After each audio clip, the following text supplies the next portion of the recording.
For my part, I'm going to add a few elements to what Mehmet so aptly presented, and then for the rest of my quarter of an hour, just repeat what he said with different words. I think it's in order to speak about reform, and I'm not going to talk so much about substantive energy reform in our country or anywhere else in the region, but rather about the preconditions for successful reform in a country. It's important to understand the particularities, the specifics of our context at a global level, at EU level, at regional level. Don't worry, I'm not going into all of these, but it's important to delineate a few things in order to understand what a let's say unsettled time we're living. It's so hard to foresee, to predict how the market is going to evolve, to increase, to decrease, to stay flat. It's a time of very profound technological breakthrough at all levels, in energy production, in all sectors, in energy transportation, in energy demand. You have so much change and opportunity about supply side, demand side management, be it at the utilities level, be it at the final consumers level. You have so much space for different kind of entities that so far have not been a part of the energy game. IT companies are getting increasingly involved in this with all their abilities about big data and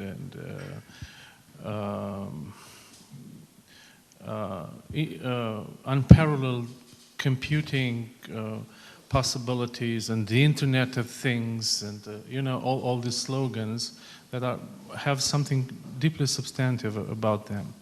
Now the tendencies are this. For one thing, contrary to what peak oil theories have claimed for a long time, we have entered a new era of plentiful hydrocarbons. So it's not that the hydrocarbons era, the oil and gas era, ended in the late 90s, nor in the 2000s, but again, mainly because some major technological breakthroughs, we are able to reach reserves which even conceptually have been unreachable until not far ago. Having said that, it's also important to understand that we are witnessing a process of decoupling between economic growth and energy consumption worldwide. This is a tendency in the rich countries, industrial countries, but also in emerging countries. For instance, China has gotten much closer to the OECD level of primary energy intensity measured per ton of oil equivalent per $1,000 US. So even in China, we're not only speaking about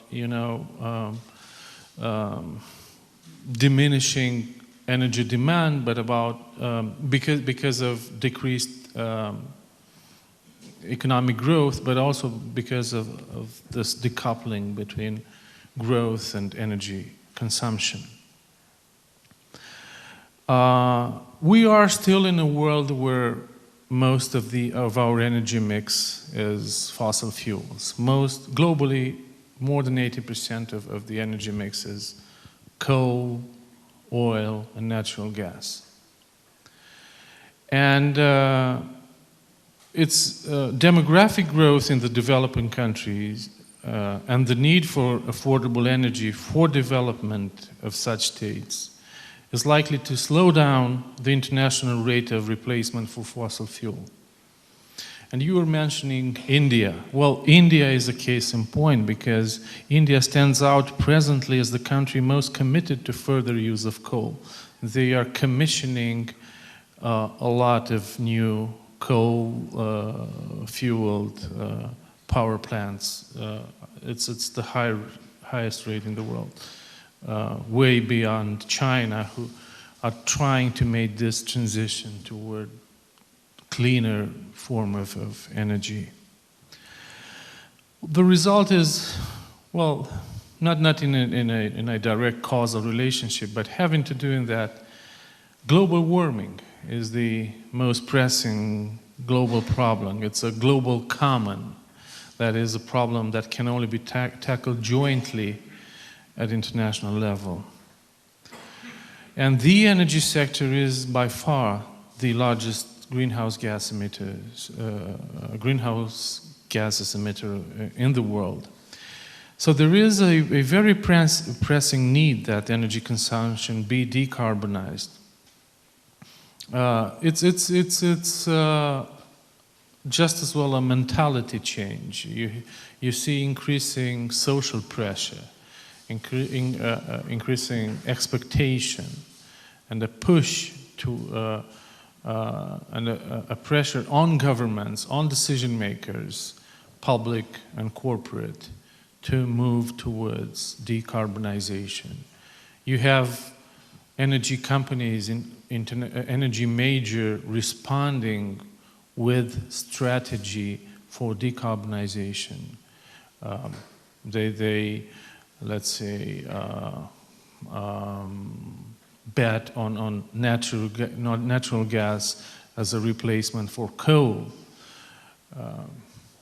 Many are unsatisfied with this and press for decommissioning. It's kind of half informed, half ideological conversation that you will definitely see spreading out and coming over to us more and more. But it's important for governments, for authorities, and for think tanks to be able to prepare answers for that. For instance, this year's Paris COP21 conference will be the world's most important event of multilateral diplomacy and a catalyst for climate change, climate policy making.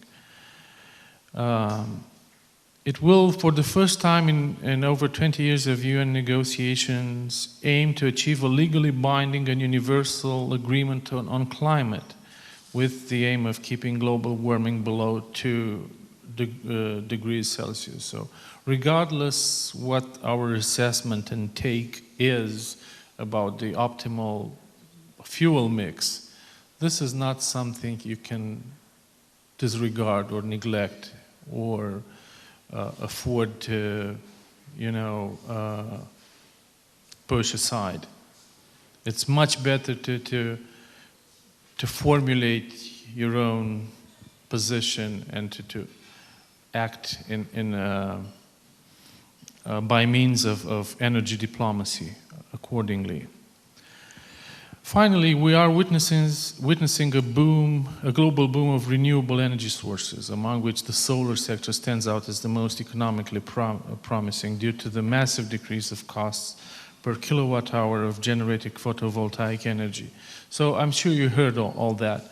But all in all, you get the picture of a context when it's really difficult, either as a company manager or as a public policy decision maker, to place a bet, to choose strategically, because you don't really know what's right now, what the market is going to be 5 years from now, not to mention 10 years down the line. You have such a bewilderingly broad spectrum of technological options. From the renewable sector only, but then consider coal. Well, apparently it's easy to say, well, we'll get rid of coal because that's the low-hanging fruit. It's a non-brainer. It's the highest carbon emissions generator. But there are now technologies of clean coal developed in North America in association with carbon capture and storage technologies that would gasify low-grade coal very cleanly with very little emissions and offer you, through polygeneration, a multifold of useful products. It's just that you have to consider it as a very complex investment proposition and integrate it into your energy system. So you have plenty of choices. This is why I think our environment is full of opportunity, but also maybe confusing because of its very many openings and ways to go potentially. So I will just finish in 1 minute, wrapping up. What options has a country like Romania in such a context in order to reform? And as I said, I'm going to touch only upon the preconditions for a successful reform. Well, my country needs an energy strategy. And although it's a consensus, it appears to be a bridge too far. For some unknown reasons, government after government fails to achieve this elementary and fundamental objective: have an energy strategy. And it's not just an extension of central planning. It's ask companies. You'll be surprised to hear how many company executives want to see an energy strategy because they want to understand what the priorities of our countries are, what the balance of incentives and disincentives is, what the political constraints are going to be, how are we going to conceptualize and codify our, let's say, climate policies, our climate objectives, all these. And only afterwards can you see the right kind of investments, investment commitments at least. Because everybody needs to understand where are we moving to. Second, because the energy sector is so thirsty or hungry, or both, I should say, for investments, and those investments will come overwhelmingly from private pockets. It's important that we have an attractive and stable business environment. I'm sorry I cannot come up with anything more revolutionary than this, but have an attractive, stable, and predictable business environment. Keep your word to the investors. Because without private investments, you are not going to be able to reform your energy sector. It's as simple as this. Among other things in this respect, you have to adapt the legislation so as to allow private participation in public energy companies and projects through public-private partnerships, PPPs. What we have now, as I understand, is a mere simulacrum of this. And finally, invest in human capital. Invest in human capital. Create expertise.